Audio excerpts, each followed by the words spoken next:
Welcome to the WACO Experience, an American story. We, the people. With your host, D. Scott Smith. In order to form a more perfect union. Interviews with leaders in business, government, and nonprofit organizations. Promote the general welfare.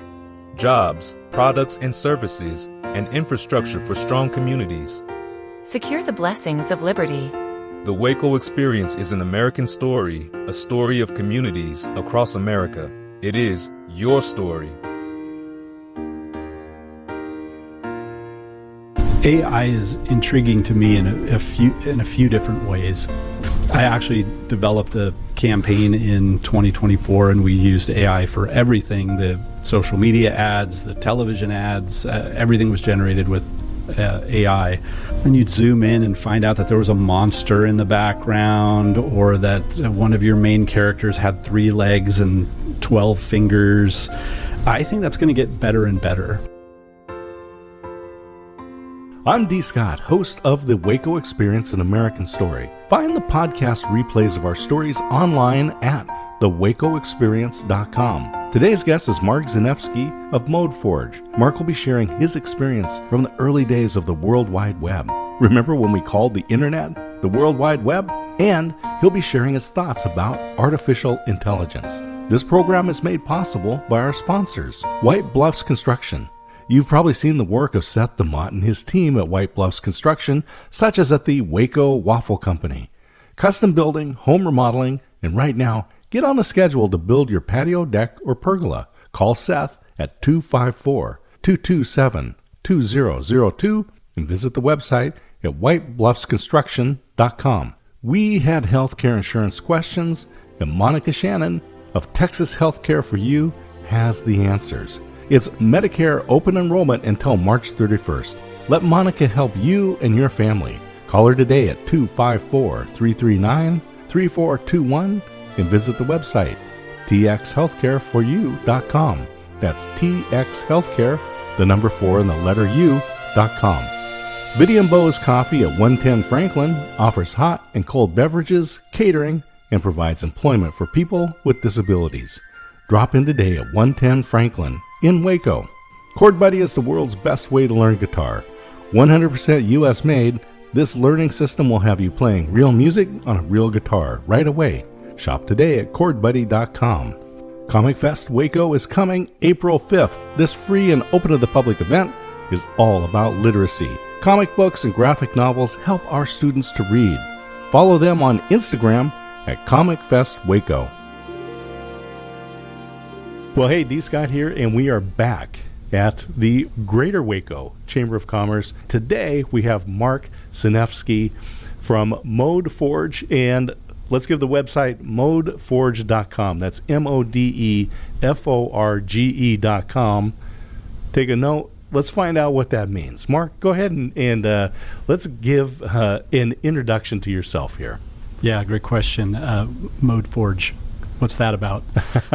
So it's really a combination of 2 words. Mode is a way, and forge is to build. So it really founded in a way of building solutions for customers. So tell us, who do you work with, and what problem do you solve? We are problem solvers. So we tend to take on projects that other agencies, other strategic marketing agencies can't or won't.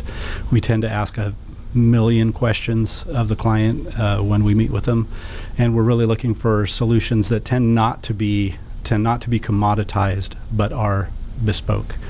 So this would be customers like Hyundai Motor America. I architected their dealer training system.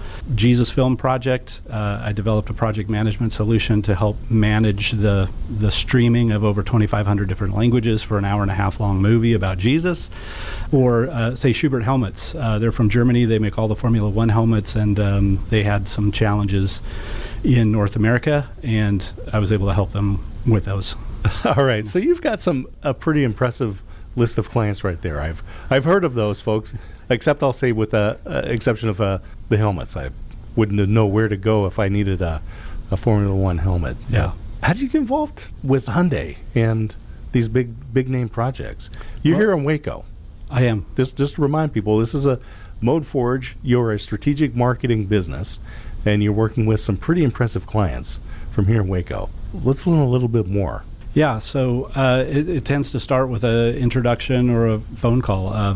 With the Hyundai project, it was exactly that. They called up and they said, "Do you do streaming?" Of course, the answer was yes, but 37 questions later, we realized that they had a challenge with being able to train all of their dealers for new vehicle launches. This was a scenario where they were sending out trainers in person all over the country whenever a new car came out. They had to train the service department, the parts department, et cetera, and none of the commoditized solutions did what they needed to do. And what that was they needed corporate participation with individual communication. So people weren't sitting at their desk in front of their laptop using one of the commoditized meeting softwares. They were at the dealer, catered event, big screens, etc.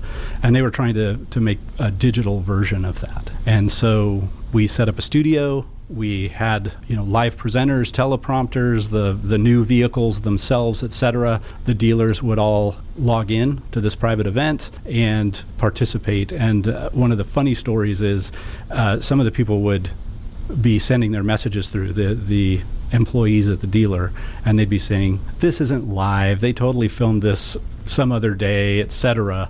And we were able to feed that back into the teleprompter, and the host would say, "Yes, Illinois, we are live, and this, we really are here." Wow. I was thinking back into the 70s and 80s, back when cassette tapes were popular. Is it live or is it Memorex? It was live. It wasn't Memorex. So they came to you with kind of a concept of streaming. And so they were thinking of some of the existing tools out there. Many people have used Zooms, maybe back in the day with Skype. And they were thinking that was the solution. But you actually were able to ask them questions to arrive at what they actually needed. Right. It was all about getting to that, what does success look like to you? Yeah. And then filling the blanks and working backward from there. Let's talk about these Formula One racing helmets, because that's kind of an exotic thing. Yeah, so it's a great name drop, the whole Formula One thing. They make a ton of motorcycle helmets. One of the challenges is these helmets are, they're just state of the art. They're made in Germany. They're $800-900 helmets in a market that has a lot of $89 helmets. They had lost a distributor in North America, so they were very popular, especially with say European motorcycle riders, and the distributor went away with no notice.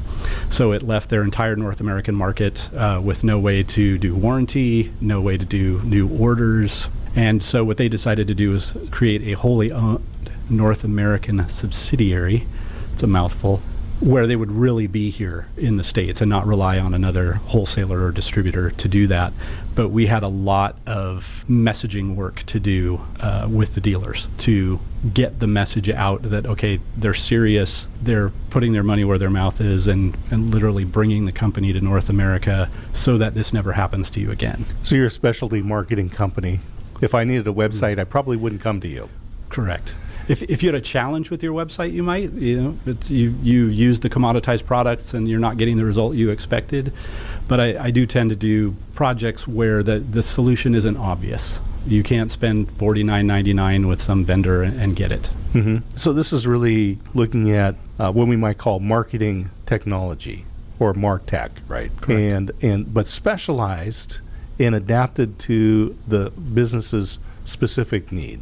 What size company would you work with? We'd work with anybody. The challenge usually comes about if somebody's got champagne taste and a beer budget. So trying to align that. Oftentimes, though, we can bring that into alignment and say, look, here's some things you can do. Another big part of that would be, look, if I can't help you, I'm going to try to connect you with somebody who can. We've got partnerships. There's lots of people out there to do that. The world's too small for me to try to grab everything. We'd just get you connected with somebody who could help. We talked about a phone call from Hyundai, and you're a marketing company. How did you market yourself so that they knew to call you? You know what? I would love to say I marketed myself so they would call me.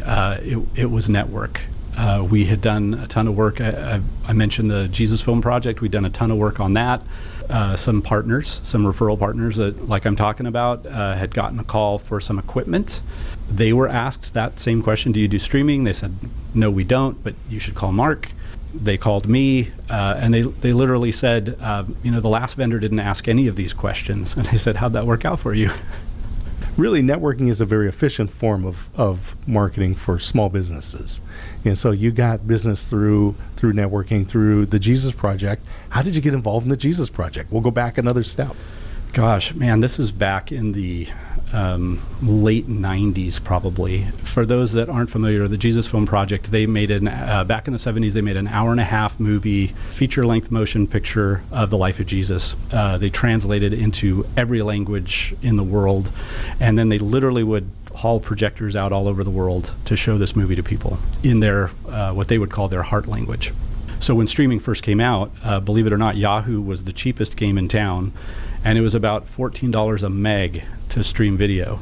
Again, on the streaming project, they had a challenge where storage was expensive and the streaming was expensive. So with 2,500 different languages, you couldn't just compile 2,500 different videos with the audio in it. It was just cost prohibitive. It's kind of ancient now, but there was a technology called Real Player. Oh, I remember Real Player and Real Audio, and we referred to it as Real Bad Audio.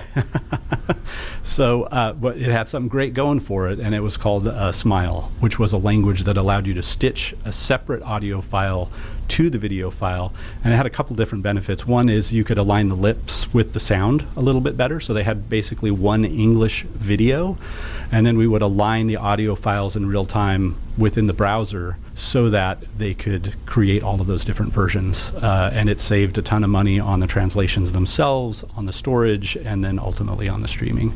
But the solution was, you have 25 different languages, and a lot of these languages you've never heard of, you've never, you wouldn't know how to read it. It's not a Latin character set. And so we had to create a project management system to even manage all of the files, to know what translations went with what video file, et cetera. Again, there just wasn't anything out there that did that. So we had to create it all. So you get involved with the Jesus Film Project, create a solution so that it works, so that we can show the video, the image with audio. People could stream it. Millions of people have seen that movie. Yeah. And they have heard it in their language.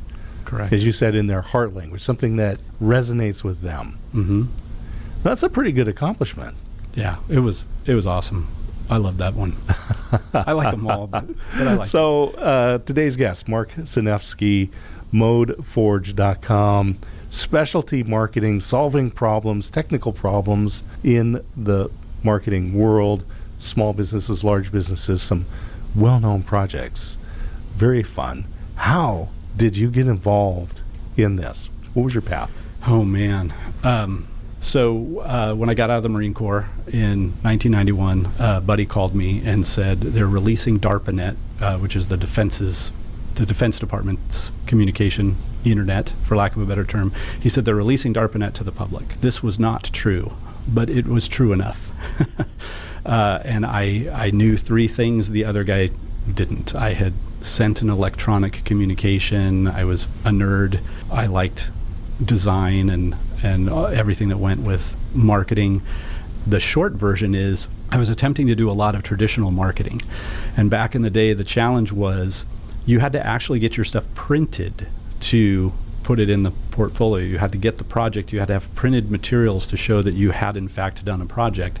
And one of the things that appealed to me about the internet is when it was done, it was done. After we'd coded it and after we'd launched it, it was just there and it was basically free. This was a time where, if you weren't at MIT or Carnegie Mellon or Stanford, there was no classes for the internet. And so you went to the internet to learn about the internet. Kind of like AI now. You go to AI to learn about AI, and back then it was you went to the internet to figure out how to code and how to script, etc. I was doing graphic design at a large print shop, and my marketing director was very gracious.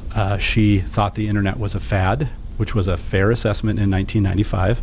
We just didn't know where it was going to go, but she knew I was terribly excited about it, and so she let me use the company dial-up modems, and I started creating solutions even there at the print shop. I remember those early days of the internet back in the 90s, and I was at Powell's Books in Portland, Oregon. They had this thing on their card, HTTP://. Nobody knew what that meant in those days. Today we don't even put that in because you don't need that, right? Yeah. www. We don't say that anymore. Yeah. Back then, nobody knew what that was. I used to joke that it was like selling electricity to farmers. The businesses were looking at you saying, what do I do with this? And so that got me as a subject matter expert into some boardrooms that I might not normally, based on education or experience, gotten into to try to help them figure out how to leverage that to either create efficiencies and put more money in the company's till, or to generate revenue, e-commerce, things like that.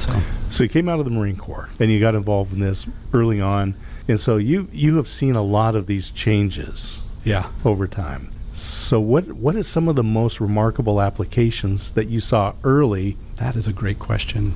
The ability to purchase was kind of huge. So I mentioned that I worked at that large print shop. We did retail signage, like if you were walking through a mall and it said fall sale, 4th of July sale, Christmas sale, whatever was hanging from the ceiling, we probably printed it. And we would send out this catalog that we had printed at the same place that National Geographic was printed to every business in the United States. Just the ability for us to make a digital version of that catalog that didn't take paper and ink and allow the customers to interact in a way that made it more efficient to order their small quantity. I need 40 special signs and I want prices printed in them. That was pretty huge in 95, to be able to transact, to be able to get that from the internet into the print shop and shipped off to the customer in some efficient manner. That was all brand new. I was writing that in Perl, which nobody's heard of anymore. So Perl, this for folks, is a programming language, right? Right. Okay. Yeah. The next one would be the way that it impacted branding, right? It became the Wild West in that every company was like, well, I don't know what we're going to do with it, but we gotta. And they were going into it where everybody had a website that had some brief overview. It was their digital trifold brochure of their company. It didn't really do anything. And so, like I shared with the catalogs, it was all about, how do we tie this to the business for efficiencies or revenue? Yeah, that was a big change. The being able to purchase online was very big. And I remember those days when we were very hesitant to put a credit card into this website. Right. And now we store it on the website so we can do one-click buy. Yeah. So people's attitudes have really changed. I worked on a project with Nutrisystem Japan, and Japanese law at the time dictated that you could not complete an electronic credit card transaction.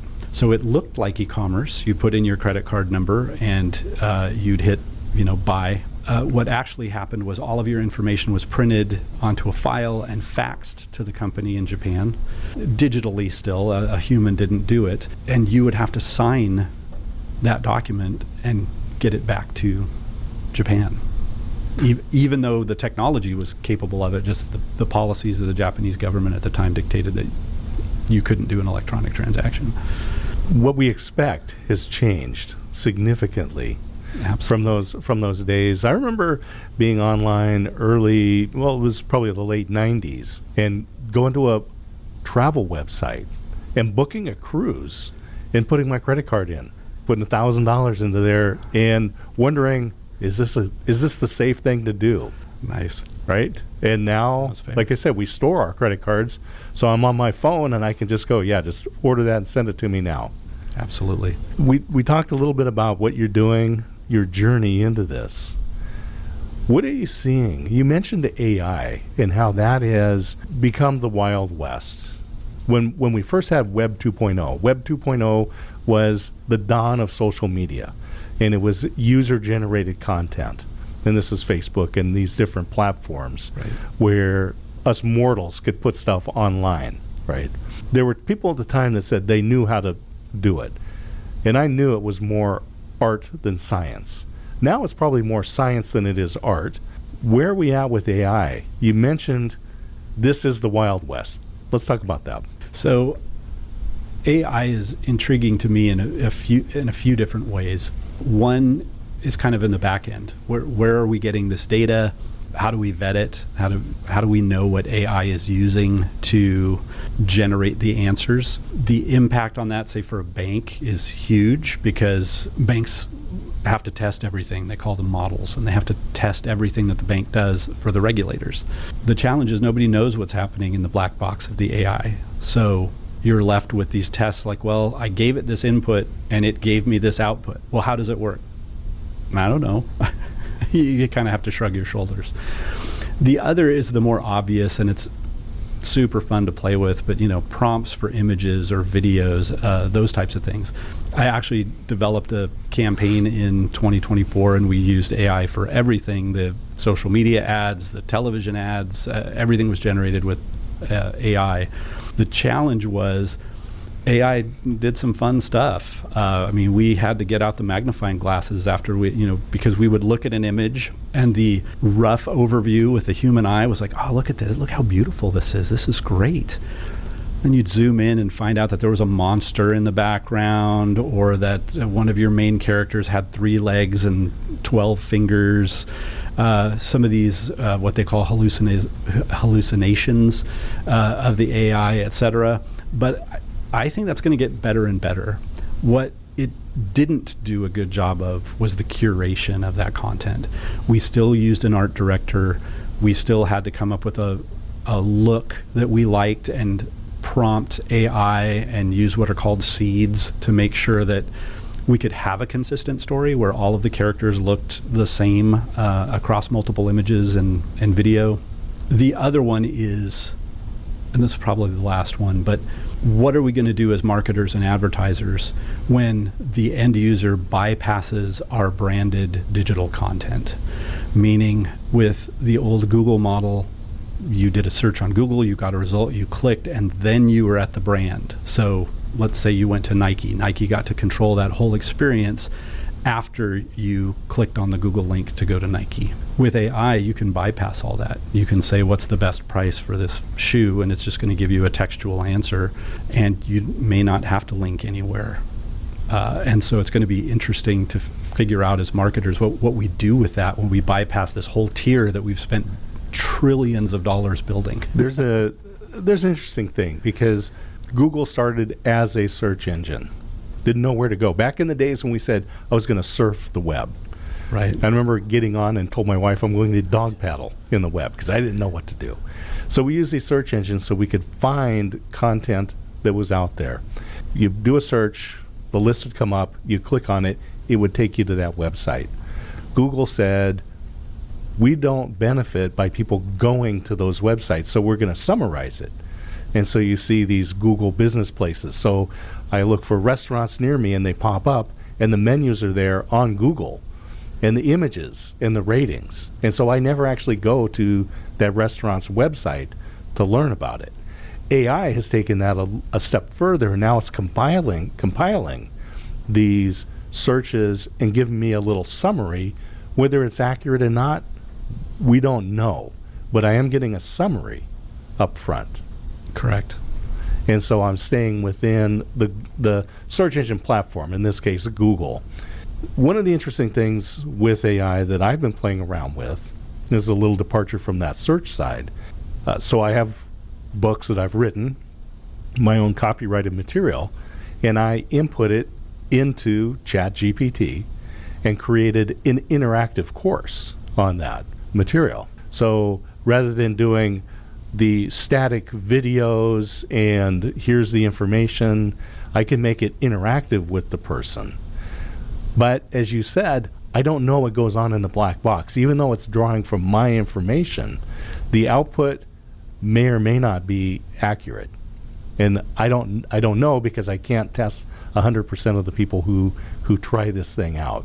So the question is, should we be afraid of AI? Oh man, that's probably way past me. I think with any technology that you're afraid of, it's kind of a trust but verify scenario. It's here. Nobody's going to squash it at this point.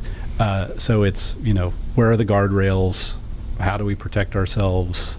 Yeah, back to the trust but verify. It's, you may have to third party check and answer for a bit. until it's just ubiquitous with telling the truth. Well, we do like Ronald Reagan, and he is the one that said, trust but verify.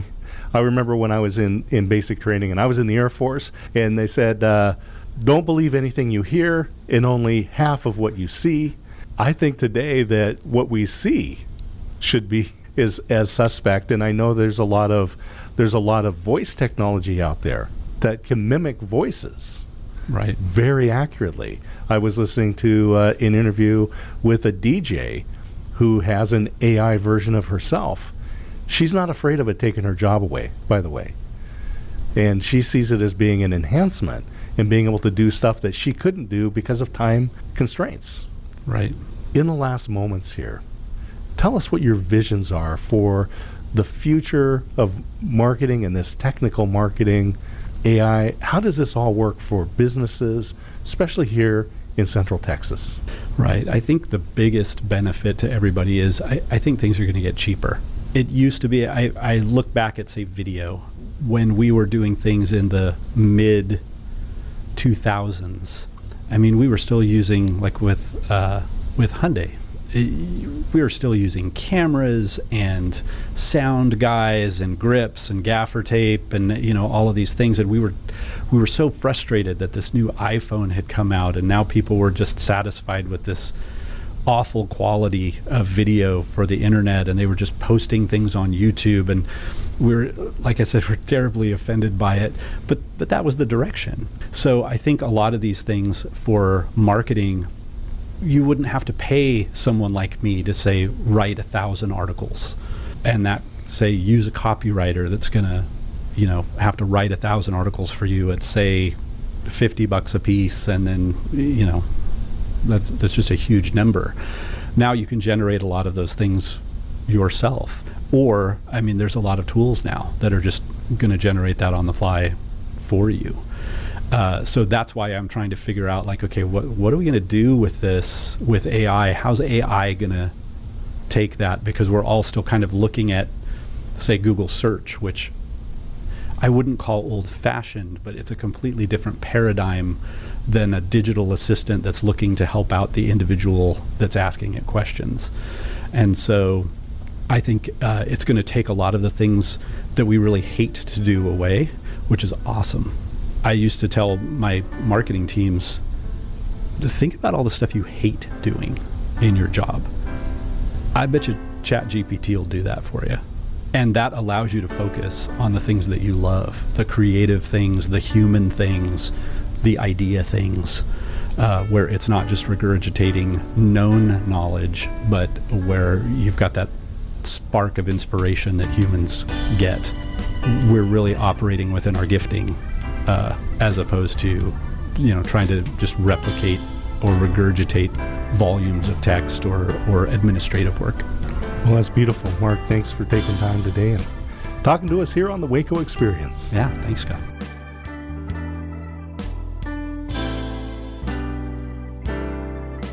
The WACO Experience, An American Story, is a production of D. Scott Smith Company, all rights reserved.